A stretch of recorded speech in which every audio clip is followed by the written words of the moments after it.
नमस्कार, मैं डॉक्टर उज्ज्वल राय, consultant neurologist Ranchi. आज हम लोग बात करेंगे कोविड-19 और न्यूरोलॉजी के बारे में। क्या संबंध है न्यूरोलॉजी का कोविड-19 से और हम डॉक्टर्स को और पेशेंट्स को, जनरल पब्लिक को क्या एहतियातें बरतनी चाहिए, कैसे बिहेव करना चाहिए, क्या हमारी रिएक्शन होनी चाहिए इस बीमारी और इस स्थिति को लेके। कोविड-19 एक वैश्विक महामारी है, जैसा कि हम जानते हैं, और इस बीमारी में करीब करीब हर ऑर्गन जो है वो इफेक्ट होते हैं। न्यूरोलॉजी का जहाँ तक सवाल है, न्यूरोलॉजी में तरह तरह की सिम्टम्स देखने के लिए मिल सकती हैं। उसमें सबसे इम्पॉर्टेंट है गंध में समस्या, यानी कि लोग सूंघ नहीं पाते हैं ठीक से। उसके अलावा टेस्ट की भी प्रॉब्लम शुरू हो सकती है, ये इनिशियल परेशानियां हो सकती हैं। उसके अलावा जनरल बदन में दर्द, सर में दर्द, ये सारी चीज़ें हो सकती हैं। वीकनेस हो सकता है कोविड-19 में। उसके अलावा जो है स्ट्रोक जैसी चीज़ें भी होती हैं, सबएक्यूट हेमरेज देखा गया है। उसके अलावा और भी कई सारी चीज़ें हैं, जैसे कि जीबी सिंड्रोम जो है वो भी देखने के लिए मिलता है।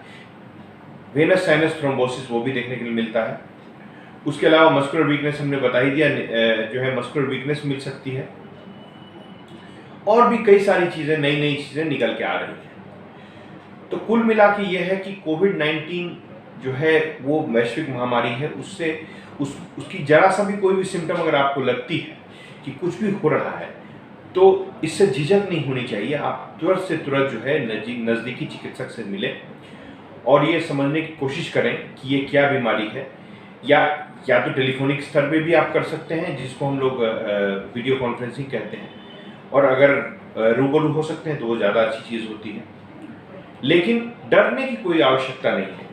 इस बीमारी में सिर्फ 2% के आसपास जो है वो मृत्यु होती है। जनरल जो हम लोग फ्लू बोलते हैं, उसमें भी जो है हम लोग जानते हैं कि सार्स वगैरह तरह की चीज़ें होती आई रही हैं पहले से।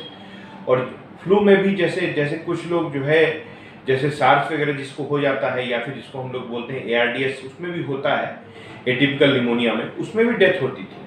बस ये है कि ये थोड़ा सा एक तरह से नया वायरस है, एक नई चीज़ है। और मोर्टेलिटी जो है, एक जनरल जो अगर हम लोग एक फ्लू की बात कर लें तो उसमें ARDS बहुत कॉमन नहीं होता है।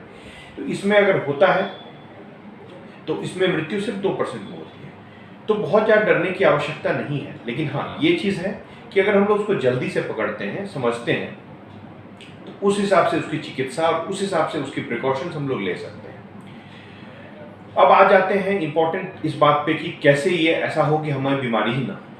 तो सबसे इम्पोर्टेंट, जैसा कि सब जानते हैं, मैं फिर दोहरा रहा हूँ इस चीज़ को, कि सोशल डिस्टेंसिंग, मास्क का यूज़, ये बहुत इम्पोर्टेंट है। अगर आप कहीं भी बाहर निकल रहे हैं तो कृपया करके मास्क यूज़ करें, और सही मास्क यूज़ करें। मास्क को पहनने का तरीका सही होना चाहिए। ये सारी चीज़ें होनी चाहिए। उसके अलावा प्रॉपर सैनिटाइजेशन, यानी कि हाथ को जो है थोड़ी थोड़ी देर पे सैनिटाइज करते रहें।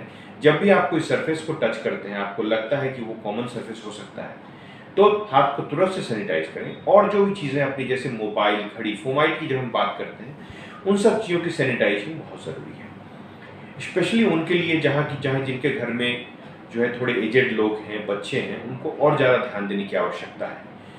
ये रेपुटेशन हो सकता है, लेकिन ये बहुत ज़रूरी चीज़ है। ये हम लोग बार बार सुनते हैं, जितना बार सुने उतना बार कम है, क्योंकि हम खुद ये सब चीज़ें फॉलो नहीं कर पाते। जितना कहना आसान है, करना उतना ही मुश्किल है।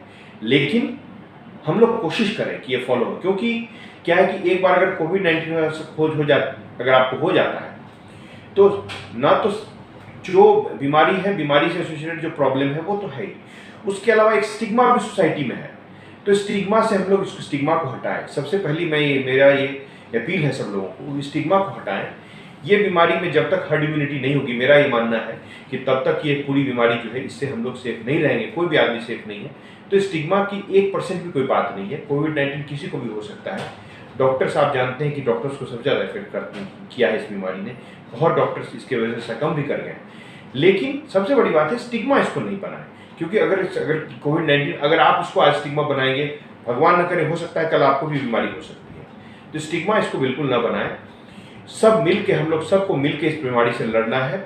हम लोग एकजुट हो जाएं, हम लोग अपनी इम्यूनिटी बढ़ाएं। इम्यूनिटी बढ़ाने के लिए हम लोग, जैसे मैं पहले भी कहते आया हूँ, कि लोगों को जो है पौष्टिक आहार, साग सब्जी ये ज़्यादा खाना चाहिए। उसके अलावा हम लोग जो है गरम गरम पानी का इस्तेमाल करें। च्यवनप्राश जैसा हमने कहा जो कॉमन चीज़ है उसको हम लोग इस्तेमाल करें। और जो इस तरह की चीज़ें हैं जो कि इम्यूनिटी को बढ़ाती हैं, जैसे विटामिन सी, उसका हम लोग इस्तेमाल करें। और इम्यूनिटी बूस्टर्स बहुत इंपॉर्टेंट है। अपने लोगों से मिलना, अपने लोगों से इंटरेक्ट करना, अच्छी चीज़ें जो जो जो पसंद आती है वो करना। लोग घरों में कई बार बंद होना पड़ रहा है फिर से दोबारा लोगों को, तो उसमें जो है जो आपको पसंद आता है जो चीज़ें, कोई आदमी पेंटिंग करना चाहता है, कोई गाना गाना चाहता है, बेशक इन सब चीज़ों को करें। खुश रहें, बहुत ज़रूरी है खुश रहना, क्योंकि खुश रहने से जो है एंडोर्फिन्स रिलीज होती हैं, वो अपने आप जो है एक बॉडी को इम्यूनिटी देती है। मुझे पूरा विश्वास है कि अगर इन सब चीज़ों का हम पालन करेंगे तो हम सब मिल के इस वैश्विक महामारी पर जीत हासिल कर सकते हैं।